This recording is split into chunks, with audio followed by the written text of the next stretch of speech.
हरि ने भीषण हुंकार किया, अपना स्वरूप विस्तार किया।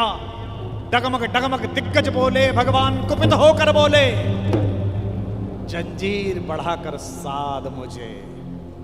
हाँ हाँ दुर्योधन, बांध मुझे।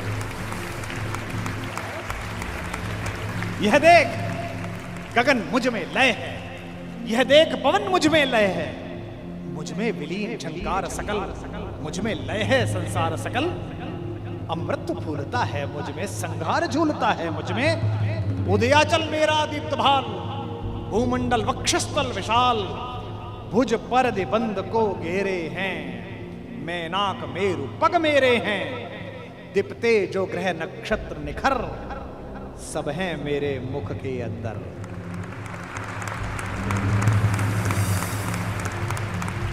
दृग हो तो दृश्य कांड देख, मुझ में सारा ब्रह्मांड, मुझ में सारा ब्रह्मांड देख। चर अचर जीव, जर अक्षर अक्षर, नश्वर मनुष्य, सुरजात अमर।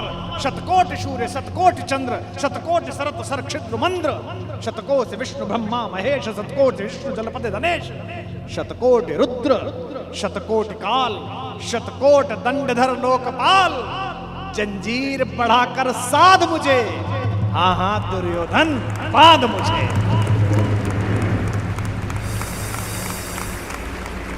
ये जो कन्हैया है, जो दुर्योधन को देखने का अवसर भी नहीं देता, जो कहता है कि अगर विश्व को साध सकता है, शून्य को साध सकता है, तो मुझे बांधना।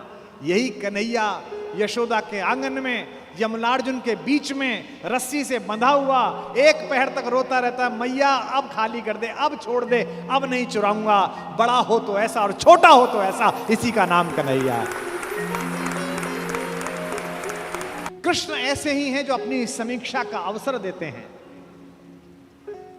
हस्तिनापुर के दरबार में खड़े हुए कृष्ण, जिनकी भगवत्ता के विषय में स्वयं जानते हैं द्रोणाचार्य, स्वयं जानते हैं पितामह भीष्म, स्वयं जानते हैं धृतराष्ट्र, उसके बाद भी वो भ्रम पैदा करते हैं कि मुझसे युद्ध किया जा सकता है, मुझे बांध सकता है। क्योंकि दुर्योधन को वह दुर्बुद्धि का संकेत देने की क्रिया भी भगवान की है। आप सब जानते हैं कि बचपन में एक बार कृष्णा अर्थात द्रौपदी अर्थात यज्ञसेनी, जो यज्ञ की अग्नि से निकली थी, जिसके शरीर में सुगंध आती थी, भारतीय स्त्रियों के इतिहास की सबसे दीपित चरित्र है द्रौपदी। इस देश को इस समय अबलाओं की आवश्यकता नहीं है। अपने केशों पर अगर कोई निर्लज्ज हाथ डाल दे तो उसकी छाती फाड़ देने का साहस पैदा करने वाली द्रौपदियों की आवश्यकता है। भगवान यूं तो शांति लेने के लिए गए थे। जब खाना खाने लगे और पांडवों ने कहा, युधिष्ठिर ने विशेष रूप से कहा, माधव मैं युद्ध नहीं चाहता, आप जाना और कहना बस 5 गांव हमें दे दें, हम 5 भाइयों को हम काम चला लेंगे। माधव ने कहा, बड़े भैया जो आपने कहा है वही होगा। लेकिन माधव तो युद्ध ही चाहते थे। माधव चाहते थे कि एक बार निरंकुश शासकों के छोटे छोटे राज्य विगलित हों और एक अखंड विश्व में अखंड भारत का निर्माण हो, भारत की एक अखंड श्रृंखला का निर्माण हो। शांति ऐसे नहीं आती। शांति नहीं तब तक जब तक सुखभाग न नर का सम हो, नहीं किसी को बहुत अधिक हो, नहीं किसी को कम हो। ये कहा अर्जुन ने, लेकिन युधिष्ठिर ने नहीं मानी, बड़े भैया ने नहीं मानी। ये जो बड़े भैया लोग होते हैं बड़े शांतिपूर्ण होते हैं। शांति शांति शांति। हर घर में कुछ युधिष्ठिरों की आवश्यकता भी है, लेकिन हर घर में ऐसे लोगों की आवश्यकता है कि अगर कोई निर्लज्ज कुलवधू के आंचल पर हाथ डालने की कोशिश करे तो वो बिना बड़े भैया से पूछे अपना गांडीव उठा ले और अपनी गदा उठा ले। ऐसे लोगों की आवश्यकता है। और समय पर ये गांडीव और गदा नहीं उठे तो मान लेना कि समाज में महाभारत प्रतीक्षा कर रहा है। पृथ्वी लाशों से पटेगी, कोई नहीं रोक सकता। शांति लेने के लिए गए। कृष्णा ने भोजन कराया, द्रौपदी ने भोजन कराया। भोजन कराने के बाद निर्वासन की कुटिया से कृष्णा बाहर आई और हाथ धुलाने लगी माधव के। तो उसने कान्हा से पूछा कि कान्हा, याद है तुम गर्मी की छुट्टी में हमारे घर आए थे? कृष्ण ने कहा, याद है कृष्णा, तुम मुझसे चौसर में हार गए थे। कृष्ण ने कहा, याद है कृष्णा, मैंने तुमसे कहा था कि मैं इस हार का कुछ लूंगी, जिसे कहते हैं ना O2 अंग्रेजी में, I O2। तो द्रौपदी ने कहा, कृष्णा ने कहा, यू ओ टू मी, तुम्हारा मुझ पर उधार है, एक वादा उधार है, एक कसम उधार है, एक शपथ उधार है। और वादा कैसे तोड़ देते, वचन को कैसे भंग कर देते कृष्ण, क्योंकि मैंने पहले भी बताया था कृष्ण कुछ अलग नहीं है। कृष्ण भी तो उसी खानदान का कंटिन्यूएशन है जो ये कहता है कि रघुकुल रीति सदा चली आई, प्राण जाई पर वचन न जाई, भी तो वही है। बस सूर्य से चंद्र में आए हैं, इतना ही तो हुआ है। मुस्कुराते हुए कृष्ण ने कहा, मांग क्यों मांगती है, आज क्यों मांगती है? बोले यही समय है। हस्तिनापुर क्यों जा रहे हो? कृष्ण ने कहा, अरे अंदर बात नहीं सुनी, बड़े भैया कह रहे थे शांति लेने जा रहा हूं, जाओ शांति लेके आओ। द्रौपदी ने कहा, तुम्हें उस हारी हुई बाजी की शपथ देती हूं, युद्ध लेकर लौटना। यह तो कृष्ण को पता ही था कि युद्ध मिलेगा, लेकिन शठ को, मूढ़ को, दुष्ट को अंतिम समय तक समझाना आवश्यक है, ताकि विश्व भर को, समाज को संदेश जा सके कि यह तो पिटने का ही अधिकारी था। किसी मूर्ख को, किसी जड़ को, किसी पापी को, लगातार बदतमीजी करने वाले किसी व्यक्ति को आपको पता हो और आप सड़क पर पीट दो तो 4 लोग उसके समर्थन में खड़े हो जाएंगे, क्यों इस भले आदमी को मार रहे हो।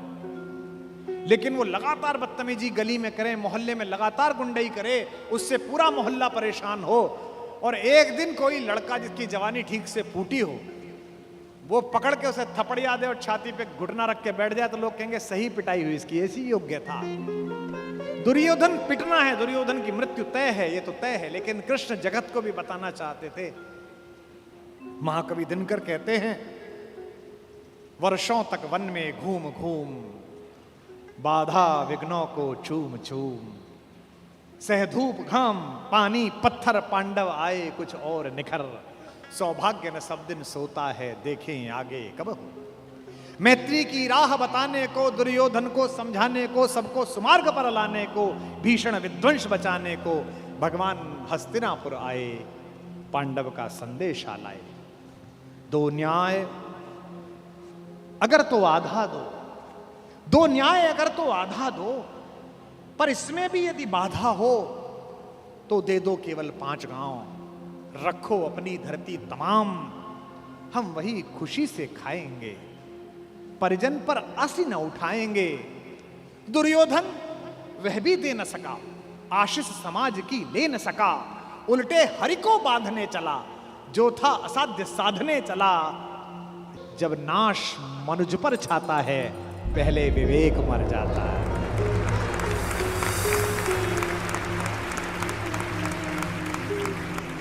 जब नाश मनुज पर छाता है, पहले विवेक मर जाता है। हरि ने भीषण हुंकार किया, अपना स्वरूप विस्तार किया, डगमग डगमग दिग्गज बोले, भगवान कुपित होकर बोले, जंजीर बढ़ाकर साध मुझे, हाँ हाँ दुर्योधन बांध मुझे। यह देख गगन मुझ में लय है, यह देख पवन मुझ में लय है, मुझ में विलीन झंकार सकल, मुझ में लय है संसार सकल। अमृत फूलता है मुझ में, संघार झूलता है मुझ में, उदयाचल मेरा दीप्त भाल, भूमंडल वक्षस्थल विशाल, भुज पर दिबंध को घेरे हैं, मैनाक मेरु पग मेरे हैं, दीप्ते जो ग्रह नक्षत्र निखर, सब हैं मेरे मुख के अंदर।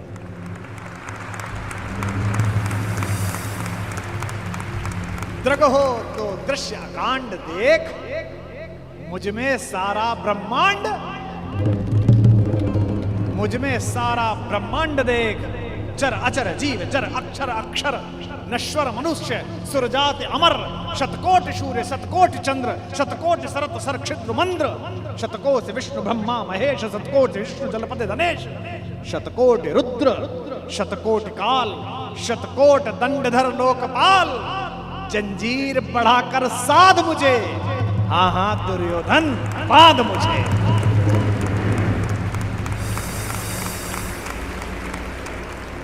ओ लोक अतल पाताल देख, गत और अनागत काल देख, यह देख जगत का आदि सृजन, यह देख महाभारत का रण, मृतकों से पटी हुई भू है, पहचान कहां इसमें तू है।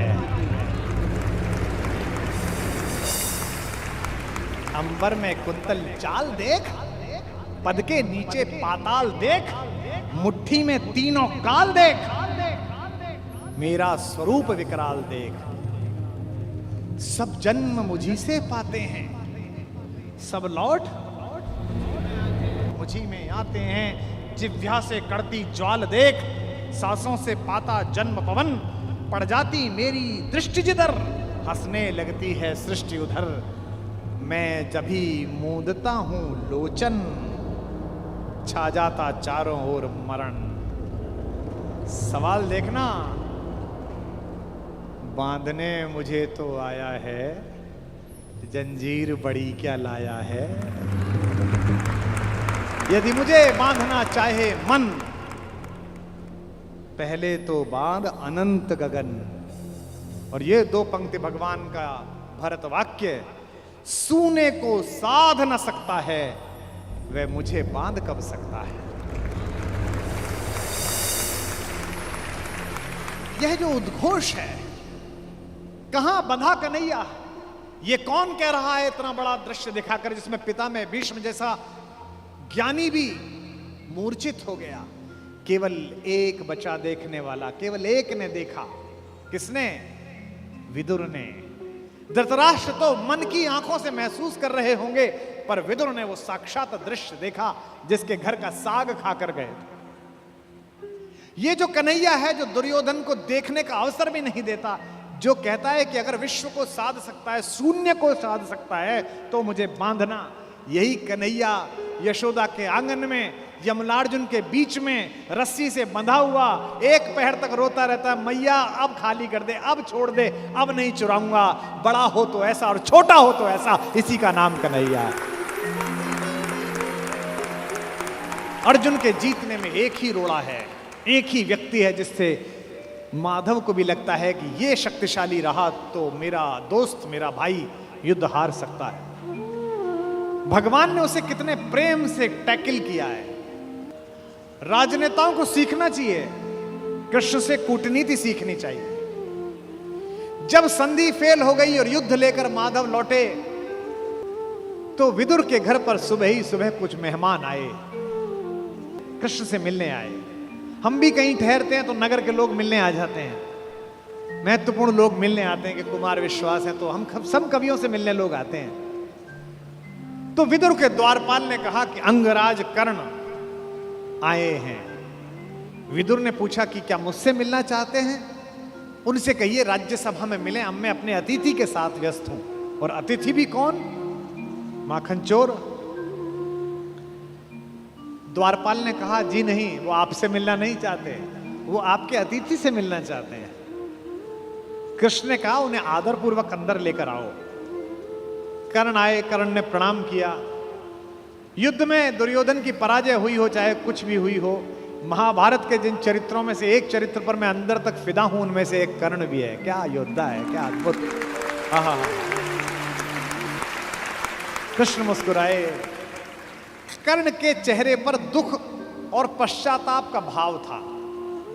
कर्ण ने हाथ जोड़कर कहा, माधव, मैं कल राज्यसभा में आपके साथ हुई बदतमीजी के लिए अपने मित्र दुर्योधन की ओर से आपसे क्षमा मांगने आया हूं। भगवान ने कहा, ईश्वर तुम जैसा मित्र सबको दे, जो इतने बड़े अपराध के बाद भी क्षमा मांगने के लिए आ जाता है। ऐसा मित्र सबको मिले। कर्ण ने कहा कि अगर आप मुझे थोड़ा सा भी माधव प्रेम करते हैं तो मेरे मित्र को क्षमा कर दीजिए। उसने गलती की, उसे दूत के साथ ये व्यवहार नहीं करना चाहिए था, और आप जैसे दूत के साथ तो सोचना भी नहीं चाहिए था। भगवान ने कहा मैं उसे माफ कर दूंगा, लेकिन एक शर्त है कर्ण। अंगराज ने कहा कि इसी क्षण मैं आपको अंग प्रदेश का राज्य दे देता हूं, मेरा शरीर ले लीजिए, पर मेरे मित्र को माफ कर दीजिए। कृष्ण ने कहा शरीर देने की इतनी उतावली में मत आओ अंगराज, समय तय हो चुका है, सबको देना पड़ेगा, तुमको भी देना पड़ेगा, पक्का तय है। कर सकते हो तो इतना करो, अब मैं वापस पांडवों के पास जा रहा हूं, हस्तिनापुर की सीमा तक मुझे छोड़ के आओ। उसने कहा इससे बड़ा सौभाग्य का होगा कि मैं आपको छोड़ने चलूं? आइए मेरे रथ में बैठिए। कृष्ण ने कहा कि ठीक है, मैं तुम्हारे रथ में बैठ जाता हूं। आपकी कार में कोई बहुत बड़ा आदमी बैठने लगे तो कभी भी ड्राइवर से गाड़ी मत चलवाना।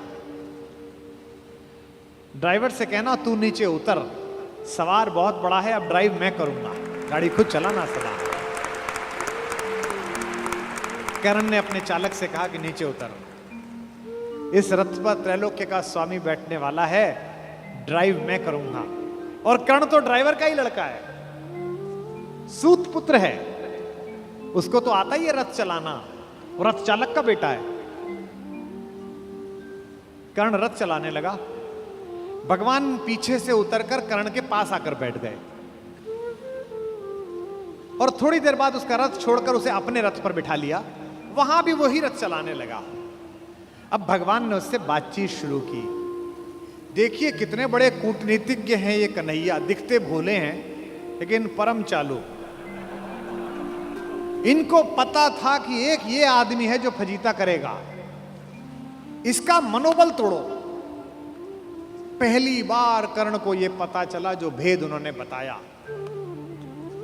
हरि बड़े प्रेम से कर धर कर ले चढ़े उसे अपने रथ पर, रथ चला परस्पर बात चली, शमदम की टेढ़ी घात चली। शीतल हो हरि ने कहा हाय, अब शेष नहीं कोई उपाय। कर्ण अब कुछ बचा नहीं, हो विवश हमें धनु धरना है, अब तो हमें यह धनुष उठाना पड़ेगा, क्षत्रिय समूह को मरना है। मैंने कितना कुछ कहा नहीं, विषबाण कहां तक सहा नहीं, पर दुर्योधन मतवाला है, कुछ नहीं समझने वाला है। चाहिए उसे बस रण केवल, सारी धरती की मरण केवल। ये जो अहंकार है कि मैं कुछ नहीं दूंगा, क्या बोला दुर्योधन 5 गांव माने पे? सूच्यग्रम नैव दास्यामि बुना युद्धे न केशव। हे केशव, तुम 5 गांव मांगते हो, मैं सुई की नोक के बराबर भी जमीन नहीं दूंगा। हे वीर तुम ही बोलो अकाम। बिना पार्शल हुए बोलना। कर्ण से पूछ रहे हैं क्या वस्तु बड़ी थी 5 ग्राम? 5 ग्राम ही तो मांगे थे, वह भी कौरव को भारी है, मत गई मूढ़ की मारी है। दुर्योधन को बोधूं कैसे, इस रण को अवरोधूं कैसे? सोचो क्या दृश्य विकट होगा रण में जब काल प्रकट होगा। बाहर शोणित की तप्त धार, भीतर विधवाओं की पुकार। निशस्त्र विशस्त्र बिल्लाएंगे, बच्चे अनाथ हो जाएंगे। चिंता में क्या और करूं, शांति को छिपा किस ओट धरूं। सब राह बंद मेरे जाने, अब पासा फेंका। पहले तो माहौल बनाया कि तुम सब मरोगे बेटा, तू भी मरेगा और तेरा यार भी। एक तरीका है बचने का, सब राह बंद मेरे जाने।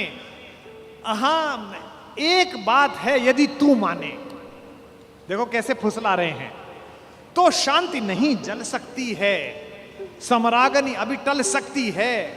पा तुझे धन्य है दुर्योधन, तू एकमात्र उसका जीवन, तेरे बल की है आस उसे, तुझसे जय का विश्वास उजे। तू संग ने उसका छोड़ेगा, वह क्यों रण से मुंह मोड़ेगा। जब तक तू उसके साथ है वो लड़ाई नहीं छोड़ सकता। बस ऐसा कर, तू उसे छोड़ दे। क्यों? क्या अघटनीय घटना कराल। एक बात बताऊं तुझे कर्ण, एक बड़ी कराल घटना इस खानदान में हो गई है, तुझे पता नहीं है। तू प्रता कुक्षिका, प्रथा मतलब कुंती, तू कुंती कोख का प्रथम लाल, तू कुंती का पहला बेटा है। ये पहली बार कर्ण को स्वयं भगवान श्री कृष्ण ने बताया है, सबसे पहली बार। अच्छा ये बात पहले भी बता सकते थे कभी, कर्ण तो रोज मिलता था। जब 14 साल का वनवास था तब बता देते, नहीं। अगर तुरुप का इक्का आ जाए तो शुरू में मत फेंको, बचा के रखो, फाइनल टेबल पे काम आएगा। अब कर्ण को बता रहे हैं कि तू तो कुंती का लड़का है, पनसूत अनादर सहता है, कौरव के दल में रहता है, किस्मत के फेरे में पड़कर का प्रेम सदा बसा दुश्मन के घर, निज बंधु मानता है पर को कहता है शत्रु सहोदर को। पर इसमें दोष न तेरा है, तेरा कोई दोष नहीं है। अब कहा मान इतना मेरा, अब इतनी मान, चल होकर संग अभी मेरे जहां 5 भ्राता तेरे। कहते हैं एक काम कर, अब मेरे रथ पे से उतरी मत, अब मैं हाँक रहा हूं और सीधा वहीं जाकर रुकेगा जहां तेरे 5 भाई हैं।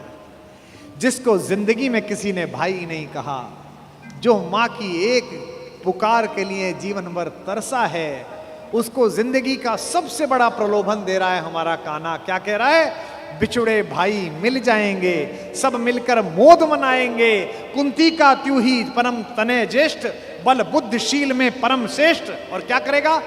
पद त्राण भीम पहनाएगा, भीम तेरे को चप्पल पहनाएगा। कैसे कैसे लालच है, कैबिनेट मिलेगी,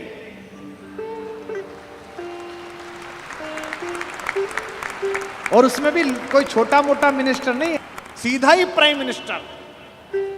पद त्राण भीम पहनाएगा, हैं?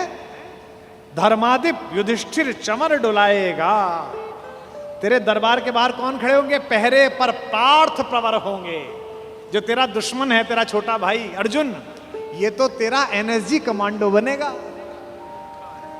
पहरे पर पार्थ प्रहर होंगे, सहदेव नकुल अनुचर होंगे, सब लोग तुझे पहचानेंगे, असली स्वरूप को जानेंगे। खोई मणि को जब पाएगी, आखिरी दाव जो मारा है, खोई मणि को जब पाएगी, कुंती फूली न समाएगी।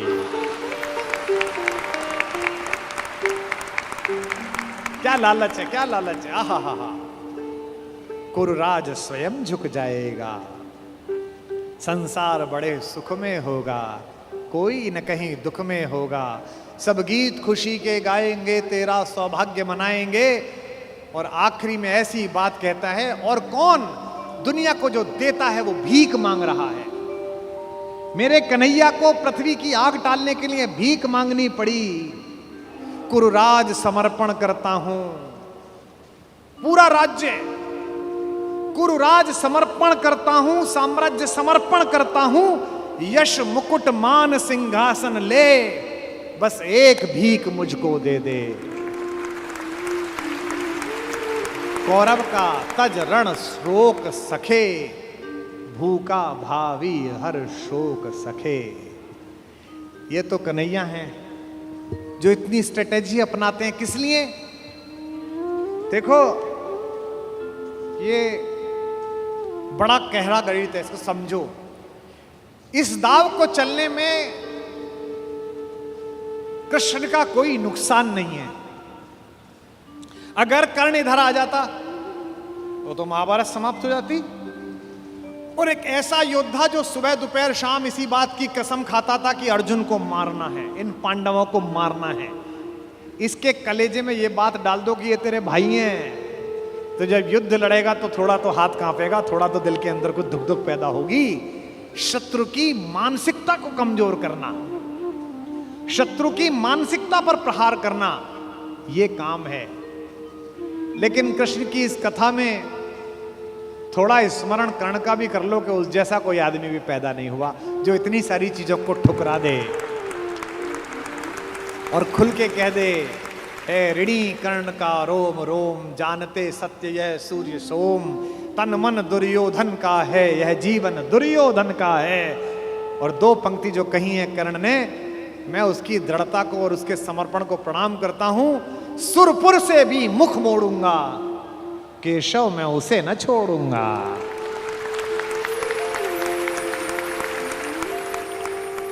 ये जो चरित्र है कृष्ण का योजना बनाने का, पहले कुंती को भेजा, जाओ बता के आओ कि तुम उसकी मां हो। मां ने कहा कि तू वापस आ जा, तो उसने एक वरदान दिया मां को। मां ने कहा अभिलाष लिए तो बहुत बड़ी आई थी, पर आस नहीं अपने बल की लाई थी। था एक भरोसा यही कि तू दानी है, अपनी अमोघ करुणा का बड़ा अभिमानी है।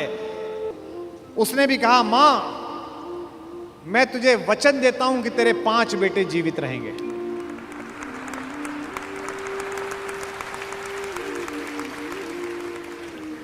इसका मतलब है कि कर्ण ने कहा कि युद्ध के बाद 5 बेटे जीवित रहेंगे। अर्जुन के अलावा किसी पर हथियार नहीं उठाऊंगा। अर्जुन मिलेगा तो छोड़ूंगा नहीं। अर्जुन मर गया तो युद्ध समाप्त करवा दूंगा, तब भी तेरे 5 बेटे जिंदा रहेंगे। खुलकर कहूंगा ये मेरी मां है। और अगर अर्जुन का दाव चल गया मां, तो तुझे पता और मुझे पता कि हम मां बेटे हैं, तेरे 5 बेटे जिंदा रहेंगे। जा मां, मैं तुझे वरदान देता हूं। तू दान दान हट रही किंतु क्यों माता, पुत्र ही रहेगा सदा जगत में दाता। मैं ही देता रहूंगा। दुनिया तो उससे सदा सभी कुछ लेगी, पर क्या माता भी उसे कभी कुछ देगी। मैं एक कर्ण अतएव मांग लेता हूं, बदले में तुझको 4 कर्ण देता हूं। छोड़ूंगा मैं तो कभी नहीं अर्जुन को, तोड़ूंगा कैसे स्वयं पुरातन प्रण को। पर अन्य पांडवों पर मैं कृपा करूंगा, पाकर भी उनका जीवन नहीं हरूंगा। और जिन्होंने महाभारत पढ़ी है उन्हें पता है कि जब कर्ण सेनापति बना, उस दिन उसने 4 पांडवों को 5 बार पकड़ के छोड़ दिया। भीम तो उसके रथ के आगे आके नृत्य करने लगा, गुस्से में रोता हुआ कि मुझे अपमानित करके छोड़ता है, मैं क्षत्रिय हूं, मेरा वध कर मुझे मार दे। और गालियां बकने लगा, तू सूत का पुत्र है, तुझे क्या पता कैसे लड़ा जाता है। भीम के रथ को तोड़ दिया अपने तीरों से कर्ण ने। उसी कर्ण को इन्होंने, जो पीछे खड़े मुस्कुरा रहे हैं, बिना शस्त्र के मरवा दिया। उसके हाथ में कोई धनुष नहीं और मरवा दिया। अर्जुन से कहा मार, अभी मार। आपको लग सकता है कि ऐसा क्यों हो गया। यही कृष्ण हैं जो कूटनीति को इस प्रकार नियोजित करते हैं कि उसका तर्क भी साथ साथ देते हैं। रश्मिरथी में मेरे पिता में मेरे बाबा, हमारे खानदान के बड़े दिनकर कहते हैं कि विपद में कर्ण को यो ग्रस्त पाकर, सराशनहीन अस्तव्यस्त पाकर, जगाकर पार्थ को भगवान बोले, खड़ा क्या देखता है मौन भोले। सराशन तान, बस यही अवसर यही है, तान मार इसको, घड़ी फिर और मिलने की नहीं है। विषख कोई बाण, बाण कोई गले के पार कर दे, अभी ही शत्रु का संहार कर दे। क्या कह रहे हैं कृष्ण, सोचो क्या कह रहे हैं। धर्म की धुरी लाने वाले, जिन्होंने पैदा होने से पहले यह कहा था कि भैया जब जब धर्म की हानि होगी तब तब मैं आऊंगा। यदा यदा ही धर्मस्य ग्लानिर्भवति भारत अभ्युत्थानम अधर्मस्य तदात्मानम सृजाम्य। हम धर्म की स्थापना के लिए आए हैं और निहत्ते को कह रहे हैं मार मार मार। ये क्या है, ये अधर्म है कि धर्म है। अब मैं तर्क दे रहा हूं कृष्ण की ओर से, जो कृष्ण ने उस समय तर्क दिए होंगे। कहते हैं श्रवण कर विश्व गुरु की देशना यह, विजय के हेतु आतुर ऐषणा यह। सहम उठा जरा कुछ पार्थ कामन, विनय में ही मगर बोला अकिंचन। नरोचित किंतु क्या यह कर्म होगा, मलिन इससे नहीं क्या धर्म होगा। हंसे केशव व्रथा हट ठानता है, अभी तू धर्म को क्या जानता है। कहूं जो पाल उसको धर्म है ये, मैं जो कह रहा हूं वो कर। हनन कर शत्रु का सत्कर्म है ये। क्रिया को छोड़ चिंतन में फंसेगा, उलटकर काल तुझको ही गसेगा। ये जो हमको सिखाते हैं कि हम दूसरे की सीमाओं का अतिक्रमण करके घर में जाके ना मार के आए, इनको पूछो कि जिस समय हिंदुस्तान के चौराहों पर बम फटते थे, इनको पूछो कि जम्मू कश्मीर में जाते हुए हमारे सीआरपीएफ के जवानों के मुंह पर मतदान के समय जाते हुए ये लफंगे चांटे मारते थे। इनको पूछो कि पड़ोसी के भीख मिले हथियारों से हिंदुस्तान की मां बेटियों को आतंकित करने वाले और केसर की क्यारी में बारूद भरने वालों को सीमा के अंदर पार घुस के मारा जाए कि ना मारा जाए, देश का एक एक बच्चा कहेगा कि मारा जाए। नहीं जब पार्थ को देखा सुधरते, हृदय में धर्म का टुक ध्यान धरते, समय के योग्य धीरज को संजोकर कहा राधे ने गंभीर होकर। अब कर्ण बोला, हर पापी, हर अनाचारी, हर दुष्ट जिसने दुष्टता में साथ दिया है वो ज्ञान देने लगता है। भूल गया अर्जुन के कौन ज्ञान दे रहा है। अर्जुन के अंदर भक्ति, मनुष्यता, भावना सब पैदा हो गई। नरोचित धर्म का कुछ काम तो लो, बहुत खेले जरा विश्राम तो लो।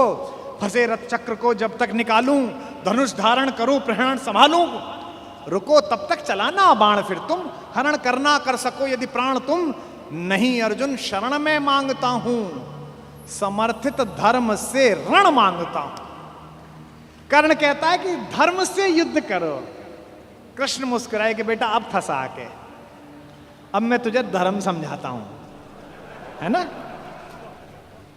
उपस्थित देख हो न्यायार्थ हरि को, निहारा पार्थ ने हो खिन्न हरि को। अर्जुन का तो सॉफ्टवेयर हैंग हो गया। इसे मारूं कि ये जो कह रहा है धर्म वो पालूं। और जब सॉफ्टवेयर हैंग हो जाए तो क्या करना चाहिए?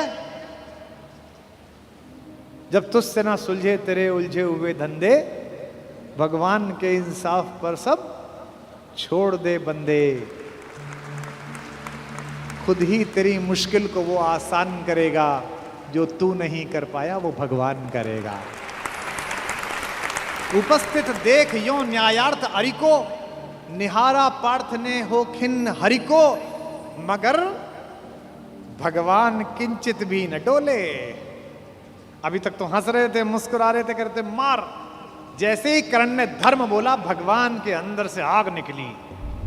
कुपित हो वज्र सी यह बात बोले, प्रलापी ओ उजागर धर्म वाले, बड़ी निष्ठा बड़े सत्कर्म वाले। मरा अन्याय से अभिमन्यु जिस दिन, कहां पर सो रहा था धर्म उस दिन।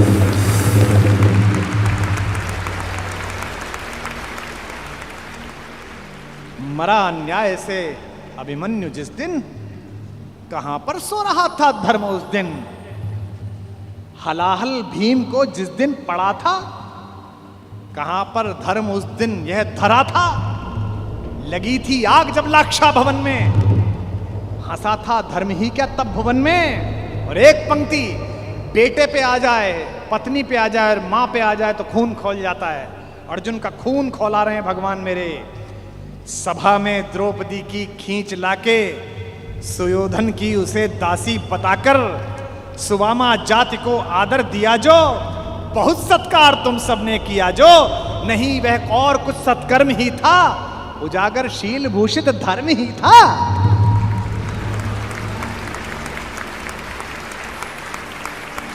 जिस दिन एक रजस्वला बेबस महिला को बाल से खींचकर तेरे दोस्त का नीच छोटा भाई लाया था, और तेरे उस तथाकथित मित्र ने अपनी जंघा पर हाथ मारा था कि यहां बैठेगी, उसी दिन तय हो गया था कि इस जंघा पर धर्म युद्ध के खिलाफ चोट पड़ेगी। जो युद्ध जानते हैं वो सब जानते हैं, जुए में हार कर धन धाम जिस दिन, हुए पांडव यति नष्काम जिस दिन, चले वनवास को तब धर्म था वह, शकुनियों का नहीं अपकर्म था वह। और कोई अपकर्म नहीं होता। कटी से नीचे प्रहार करना अधर्म है, लेकिन दुर्योधन की जंघा तोड़ी भीम ने, कोई नहीं। ये जो रणनीतिकार कृष्ण है। खांडव दहन हुआ, आप सबको पता है, आग लग गई, आग बुझी नहीं, इंद्र से भी नहीं बुझी। तो इंद्र ने अपने बेटे से कहा, अर्जुन से कहा कि भाई बुझा। सर्पों ने कहा कि बुझा। अर्जुन ने बादलों में तीर मारा और बादल बरसे।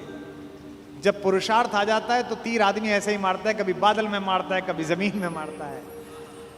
पिता में भीष्म जब पड़े हुए थे शरशैया पर, उनके मुंह से निकला पानी। कोई सोने के मटका लाया, कोई चांदी के मटके लाए। उन्हें अर्जुन की तरफ देखा कि पड़पोते पानी। अर्जुन ने तीर मारा पृथ्वी पे। कुरुक्षेत्र चले जाइए आज भी, आपको मिल जाएगी वो नदी जहां जमीन का स्तर तक, वहां तक तीर गया। और साइंस देखिए तीर की, ड्रिलिंग देखिए कि उतनी ही तेजी से गया और धार उतनी ही आई जो पिता में भीष्म के होठों तक आई। आज भी अर्जुन के तीर से निकली हुई इस नदी को हमारे उत्तर भारत में बाण गंगा कहा जाता है। कभी दर्शन करके आइए इस नदी। महाभारत में जब जब पढ़ता हूं, युद्ध का एक एक दिन बढ़ता चला जाता है और मुझे कृष्ण के ऊपर बेचैनी प्रारंभ हो जाती है। मुझे लगता है अब तो कूदो, अब तो करो, अब तो कुछ करो। वो कुछ भी हो जाने देते हैं। जब नारायण श्रीहरि ऊपर से नीचे चले, राम के अवतार के बाद मर्यादा पुरुषोत्तम बड़े ठाकुर के अयोध्या से विदा होकर साकेत पहुंचने के बाद ये योजना बनी कि अब छोटे ठाकुर को नीचे भेजा जाए, तो सारे देवी देवता, सारे नक्षत्र भी पृथ्वी पर चलने के लिए आतुर हुए। सदा ऐसा होता है। शेषनाग आ गए थे लक्ष्मण के रूप में, सब लोग नीचे आ ही जाते हैं। सूर्य भी तैयार हो गया, इंद्र भी तैयार हो गए, सबने अपने अपने अंश भेजे पृथ्वी पर। इंद्र का अंश कौन है? अर्जुन है। सूर्य का अंश कौन है? कर्ण है। एक देवता ऐसा था जिसने कहा जी मैं तो जा नहीं रहा, तो भगवान ने कहा अपने लड़के को भेज दे। उसने कहा मेरे को तो अपने लड़के से बहुत प्यार है, मैं तो भेजूंगा नहीं, और मैं इतने दिन दूर कैसे रहूंगा, मेरा बेटा तो इतना सुंदर है। वो देवता था चंद्रमा। इस चंद्रमा को शुरू से ही शिकायत रहती है। अच्छा, भगवान का तो वंश था। भगवान ने कहा कि अजीब आदमी है तू, हमारे ही घर के लोग नहीं जाएंगे तो दुनिया क्या कहेगी। सूर्य अपना अंश भेज रहे हैं कर्ण के रूप में, इंद्र अपना बेटा भेज रहा है, अंजनी कुमार अपने दोनों बच्चे भेज रहे हैं नकुल सहदेव के रूप में, धर्मराज स्वयं उपस्थित हो रहे हैं युधिष्ठिर के रूप में, और तू नहीं चलेगा, ना तेरा लड़का चलेगा। उसने कहा कि कन्हैया एक काम कर लो, लड़का ले जाओ मेरा, दो शर्तें हैं, एक तो लड़का आपके पास रहेगा, और बोले एक ये 16 साल का हो जाए तो इसे वापस भेजना पड़ेगा तुरंत। चंद्रमा का वो पुत्र क्या बन के आया? कृष्ण का प्राणों से प्रिय भांजा अभिमन्यु बनकर उपस्थित हुआ। चंद्रमा के पुत्र के रूप में जन्म लिया। और भगवान का अगर कोई योग्यतम शिष्य है जिसने भगवान से शस्त्र विद्या सीखी है, वो अर्जुन का बेटा अभिमन्यु है। अपने पिता की तेजस्विता से भी वो आगे है। इस समय दुनिया की IVF लैब्स ये बता रही हैं कि प्रसव के काल में जो कुछ सुना पढ़ा गया है उसका बच्चे पर असर पड़ता है। और हमारे यहां हजारों वर्षों से माएं प्रसव के दिनों में गीता का पाठ कर रही हैं, बाल गोपाल का चित्र सामने लगा के रखती हैं कि उनके घर में भी कन्हैया जैसा बालक पैदा हो, राधा रानी जैसी बिटिया पैदा हो। ये हम सब का मन है, पहले से परंपरा से आया है हमारे यहां। तो चंद्रमा ने अपने पुत्र को अभिमन्यु बनाकर भेजा।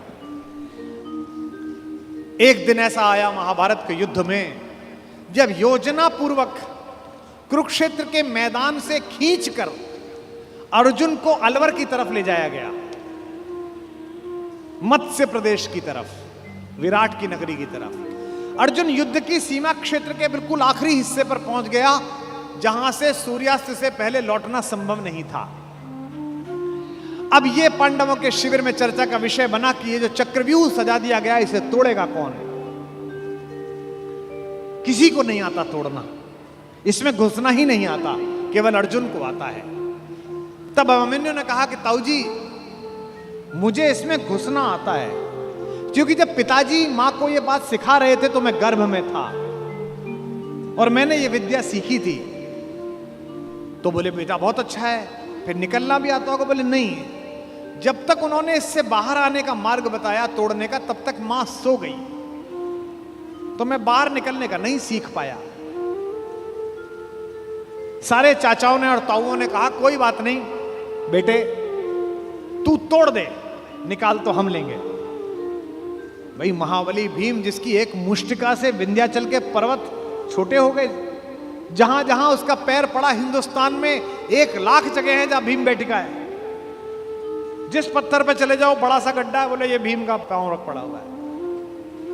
ये देश महान है, इस देश में 2-3 जगह, हर जगह मिलती हैं माता सीता की रसोई। जहां जाओ वो मां की रसोई मिलती है। क्या बढ़िया प्रतीक शास्त्र है। दुनिया के 44 देश घूम लिए। इसी क्षण भी अगर भगवान वापस बुलाए और ऊपर बुला के पूछे कि तेरे सत्कर्मों के कारण तुझे देश चुनने का अवसर दिया जाता है, तो मैं दुनिया के सारे देश छोड़कर फिर यही चुनूंगा जहां की मिट्टी में गोपाल लेटा है, जहां के पर्वत पर्वत पर हमारी मां ने भोजन बनाकर उन पर्वत श्रृंखलाओं को तपस्या का केंद्र बना दिया है, जिसके रेणु रेणु पर अपने चरण रखकर राघवेंद्र सरकार भगवान श्री राम मर्यादा पुरुषोत्तम ने और लीलाधर योगेश्वर कृष्ण ने जिसे चंदन बना दिया है। भगवान चुप रहे, किसी ने उनकी सलाह न ली। सेनापति दृष्टद्युम्न थे, द्रुपद पुत्र। सेनापति ने योजना की कि कोई बात नहीं बेटा। मामा ने भांजे को आज्ञा दी कि कोई बात नहीं, तू चला जा इसके अंदर और हम सब तुझे निकाल लेंगे। इतिहास गवाह है, तारीख गवाह है कि अभिमन्यु ने उस चक्रव्यूह को तोड़ा और चक्रव्यूह के दूसरे चक्र में ही पांडवों की सेना को बाहर कर दिया गया और चक्रव्यूह में वो अकेला रह गया। क्या लड़ा, अद्भुत युद्ध हुआ। सुनते हैं कि इंद्र माताली से, जो उसका सारथी है, जो उसका ड्राइवर है, उससे बोला कि रथ लेकर चलो। उसने कहा अभी तो दिन पूरा चढ़ा हुआ है, मैं कैसे आऊं? उसने कहा देखने आओ कि युद्ध कितना सुंदर हो रहा है। अभिमन्यु जिस दिन जा रहा था लड़ने के लिए, उसने सबके पैर छुए। युधिष्ठिर ने कहा जीते रहो मेरे लाल। दृष्टद्युम्न ने कहा जीते रहो मेरे बेटे। चाचाओं ने, नकुल ने, सहदेव ने गले लगा लिया अपने भतीजे को और कहा जीते रहो। जब उसने मामा के पैर छुए, कृष्ण के पैर छुए, तो कृष्ण ने कहा यशस्वी भाव।